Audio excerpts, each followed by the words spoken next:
How to clean your water flosser. Step 1. Clean the outside with a soft cloth and non-abrasive cleanser.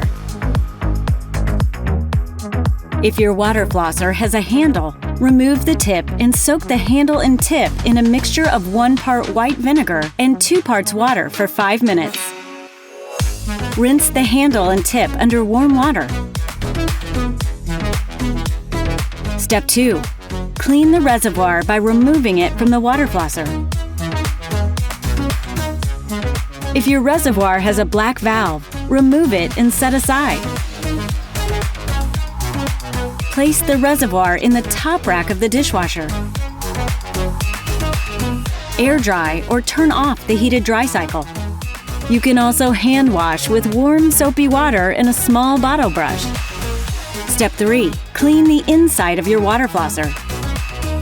Add 1 part white vinegar to 2 parts warm water and run mixture through your water flosser.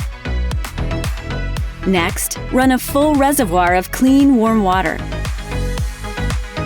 For the best results, clean once a month and replace tips every 3 to 6 months.